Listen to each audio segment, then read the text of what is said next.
ఈరోజు వీడియోలో మీకు ఫరం పాన్ కార్డ్ ఎలా చేయాలో చెప్పబోతున్నాను. ముందుగా మనం లాగిన్ అవుతాం కదా, లాగిన్ అయిన తర్వాత first of all new pan card.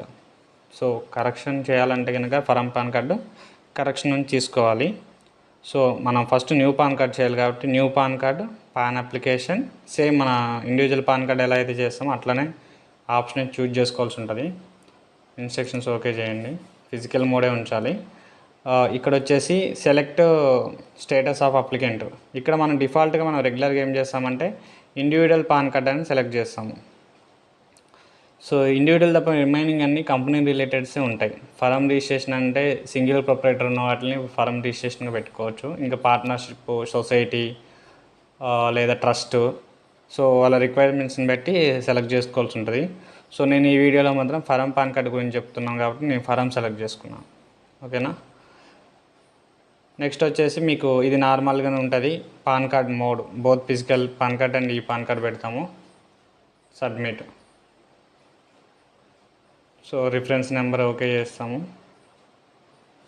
ఇక్కడ ఏమవుతుంది, మనం నార్మల్గా పాన్ కార్డ్కి వచ్చేసి శ్రీ, శ్రీమతి, కుమారి అని టైటిల్స్ ఉంటాయి and first name, last name, middle name అని ఉంటుంది. ఇక్కడ వచ్చేసి ఓన్లీ లాస్ట్ నేమ్ అని ఉంటుంది. లాస్ట్ నేమ్ వచ్చేసి వాళ్ళ కంపెనీ నేమ్ ఏదైతే ఉందో ఆ నేమ్ రాయాల్సి ఉంటుంది.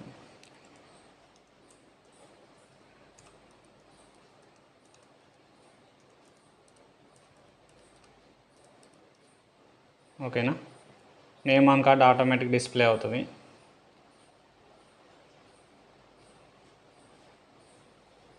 ఇక్కడ వచ్చేసి date of birth. Date of birth వచ్చేసి వాళ్ళకి కమిట్మెంట్, ఆ రిజిస్ట్రేషన్ డాక్యుమెంట్లో డేట్ ఆఫ్ కమిట్మెంట్ అని ఉంటుంది.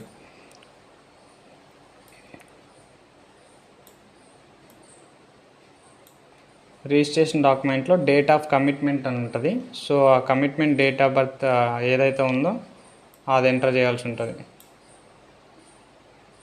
ఇక్కడ వచ్చేసి 10/10/2022 అని ఉంది. సో నేను అదే ఎంటర్ చేస్తున్నాను, 10/10/2022. ఓకేనా. అడ్రస్ ఫర్ కమ్యూనికేషన్ వచ్చేసి రెసిడెన్స్ ఉంటుంది. మ్యాక్సిమం ఇది అవసరం ఉండదు, ఇక్కడ ఆఫీస్ అని పెట్టాలి ఎందుకంటే రెసిడెన్స్ అడ్రస్ కాబట్టి. ఫరం పాన్ కార్డ్ కాబట్టి వాళ్ళకి రెసిడెన్స్ స్టేట్ ఉండదు, రెసిడెన్స్ స్టేట్ సెలెక్ట్ చేయడానికి ఉండదు. సో ఆఫీస్ స్టేట్ ఏదైతే ఉందో అది సెలెక్ట్ చేస్తాము. అండ్ ఆ పాన్ కార్డు ఆఫీస్లో అంటే ఆ కమిట్మెంట్ ఉంటుంది కదా, వాళ్ళకి దగ్గర ఉన్న రిజిస్ట్రేషన్ డాక్యుమెంట్లో ఏదైతే ఉందో అడ్రస్ అదే అడ్రస్కి వెళ్తుంది. సో ఆఫీస్ స్టేట్ సెలెక్ట్ చేసాము. సపోర్టింగ్ డాక్యుమెంట్ రిజిస్ట్రేషన్ డాక్యుమెంట్ ఉంటుంది మన దగ్గర, అదే పెట్టాల్సి ఉంటుంది. Certificate of registration or partnership deed అంటే ఒక మ్యూచువల్ అండర్స్టాండింగ్ మీద డాక్యుమెంట్ టైప్ చేసింది కాదు, మన రిజిస్టర్ ఆఫీసులు ఉంటాయి కదా అక్కడ నుంచి రిజిస్టర్ అయిన డాక్యుమెంట్ ఉంటేనే మనకి ఎలిజిబిలిటీ ఉంటుంది. సో ఏదైనా ప్రాపర్ డాక్యుమెంట్ ఉంటేనే ఈ పాన్ కార్డ్ చేయాల్సి ఉంటుంది, లేకపోతే చేస్తే పాన్ కార్డ్ వస్తుంది కానీ ఇన్ కేస్ ఏదైనా ఇష్యూ అయితే కనుక ఫస్ట్ పాన్ కార్డ్ దగ్గర నుంచే ఎంక్వైరీ చేస్తారన్నమాట. లైక్ వాళ్ళ లోన్స్ ఏమన్నా మిస్యూజ్ అయినా కానీ, ఏమన్నా ఫెయిల్ అయినా, ఏం జరిగినా వాళ్ళు ఫస్ట్ పాన్ కార్డ్ నుంచి చూస్తారు. రిక్వైర్డ్ డాక్యుమెంట్ కరెక్ట్ లేకుండా చేయొద్దు ఈ పాన్ కార్డు. సో ఇక ఇది నార్మల్గా మీకు తెలిసిందే, contact number, mail ID, next వచ్చేసి next step mobile number length ఇస్తున్నాను 800. మొబైల్ నెంబర్ ఒక లెటర్ తప్పు కొట్టాను. ఓకే.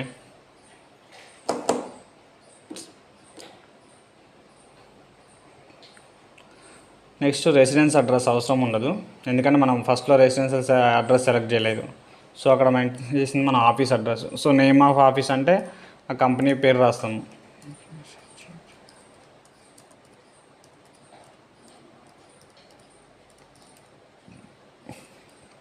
డోర్ నెంబర్ వాళ్ళ కమిట్మెంట్ ఆర్డర్లో అంటే వాళ్ళకి ఇచ్చిన రిజిస్ట్రేషన్ డాక్యుమెంట్లో ఏదైతే అడ్రస్ ఉందో ఆ అడ్రస్ ఇక్కడ మెన్షన్ చేయాల్సి ఉంటుంది.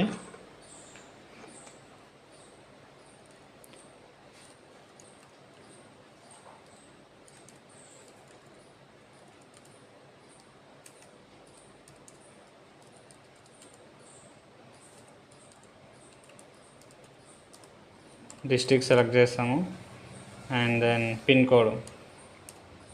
ఈ మొత్తం రిజిస్ట్రేషన్ డాక్యుమెంట్లో ఏదైతే ఉందో అదే ఎంటర్ చేయాల్సి ఉంటుంది. Source of income maximum income from other source పెట్టండి, లేదంటే ఇక అది వాళ్ళ ఇష్టం, అప్లికెంట్ ఇష్టము. మేమైతే maximum income from other source అనే రిఫర్ చేస్తాం. ఏఓ కోడ్స్ ఇక్కడ ఏంటంటే కొన్ని ఏఓ కోడ్స్ ఇక్కడ ఫ్లెచ్ అయినాయి కదా, 63 APR W6391 అని.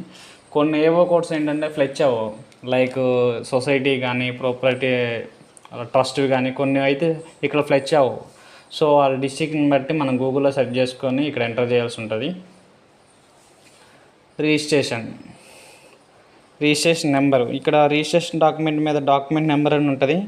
మనం చేసింది నేను లేబర్ అప్లికేషన్ ఉంటుంది కదా, లేబర్ సర్టిఫికేటు, దాని త్రూ అప్లై చేస్తున్నాను కాబట్టి మీ సేవలో ఇచ్చే సర్టిఫికేట్ మీద రిజిస్ట్రేషన్ నెంబర్ ఉంటుంది. సో అది ఎంటర్ చేస్తున్నాను.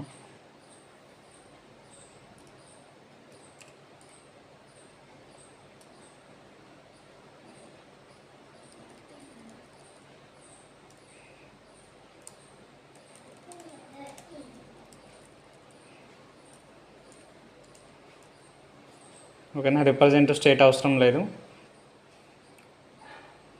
ఇక్కడ కావాలంటే మీరు రిప్రజెంట్ స్టేట్ ఫస్ట్ పేజ్లో రిప్రజెంట్ స్టేట్ సెలెక్ట్ చేసుకొని ఇక్కడ మెయిన్ పర్సన్ ఎవరైతే ఉన్నారో వాళ్ళ ఆధార్ కార్డు ఇస్తే వాళ్ళ మెన్షన్ చేసిన అడ్రస్ కంటే ఇక్కడ రిప్రజెంట్ స్టేట్లో ఏదైతే అడ్రస్ మెన్షన్ చేస్తామో ఆ అడ్రస్కి పాన్ కార్డు వెళ్తుంది. సో నాకైతే ఆఫీస్ అడ్రస్కి రావాలి కాబట్టి నేను ఓన్లీ ఆఫీస్ అడ్రస్ సెలెక్ట్ చేసుకున్నాను. నెక్స్ట్ వచ్చేసి కెపాసిటీ, ఆథరైజ్డ్ సిగ్నేచర్ పెట్టండి.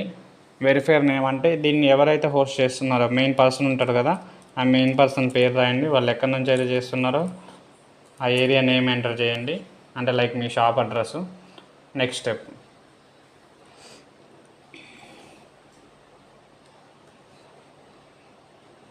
సబ్మిట్ క్లిక్ చేయండి. సేమ్ ఇక ఇలా ఎక్నాలజ్మెంట్ రిసిప్ట్ వస్తుంది. రిసిప్ట్ని ప్రింట్ తీసుకోండి. మనకి ఎక్కడో సాట మనకి గుర్తుండే ప్లేస్లో మనం సేవ్ చేసుకొని పెట్టుకోవాలి. నెక్స్ట్ వచ్చేసి డౌన్లోడ్ పీడిఎఫ్ అంటే ఇది అప్లికేషను మనం మాన్యువల్గా ఫిల్ చేస్తాం కదా, ఇక్కడ ఏంటంటే ఆటోమేటిక్గా ఫిల్ అవుతుంది ఈ ఫామ్లో. సో నేను డౌన్లోడ్ చేస్తున్నాను ఇప్పుడు.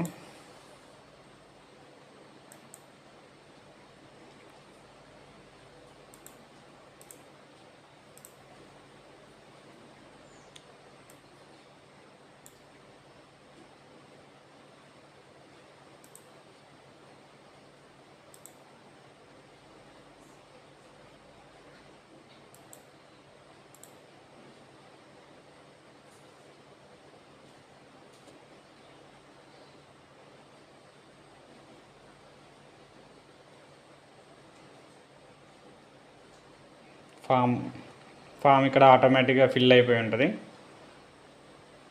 సేమ్ 2 పేజెస్ వస్తాయి. ఇక్కడ స్టాంప్ వీళ్ళది, ఎవరైతే ఈ కంపెనీ ఓనర్ ఉన్నాడో కంపెనీ ఓనర్ స్టాంప్ వేసి సిగ్నేచర్ చేయాలి ఈ ఏరియాలో, ఈ బాక్స్ అంటే ఈ బాక్స్ ఏరియాలో చేయాలి. అండ్ సెకండ్ పేజ్ అది. ఫస్ట్ పేజ్ వచ్చేసి ఈ ఏరియాలో సిగ్నేచర్ చేయాల్సి ఉంటుంది, స్టాంప్ వేసి సిగ్నేచర్ చేయాలి. ఓకేనా, అప్లికేషన్ ఫస్ట్ పేజ్ అవుతుంది ఇది. సెకండ్ పేజ్ అండ్ వాళ్ళ దగ్గర ఉన్న రిజిస్ట్రేషన్ డాక్యుమెంట్. ఓకేనా, document first page 2 pages upload చేసినా ఏం కాదు. నెక్స్ట్ వచ్చేసి ఒకవేళ మనం రిప్రజెంట్ స్టేట్ సెలెక్ట్ చేస్తే మెయిన్ పర్సన్ ఎవరైతే రిప్రజెంట్ అడ్రస్ పెడుతున్నామో వాళ్ళ ఆధార్ కార్డు కూడా అప్లోడ్ చేయాల్సి ఉంటుంది. మొత్తం మర్జ్ చేసి సింగిల్ పీడిఎఫ్ చేసి అప్లోడ్ చేయాలి. నీకు అప్లోడ్ ప్రాసెస్ కూడా ఇప్పుడే ఈ వీడియోలో చూపిస్తున్నాను నేను. సో ఫస్ట్ ఆన్లైన్ అయిపోయింది, ఇక్కడ క్లోజ్ క్లిక్ చేస్తాము. నెక్స్ట్ వచ్చేసి మళ్ళీ మెయిన్ ట్యాబ్కి వచ్చేసి హోమ్ బటన్ మీద క్లిక్ చేస్తాము. సో ఫర్ రీఫ్రెష్ కోసము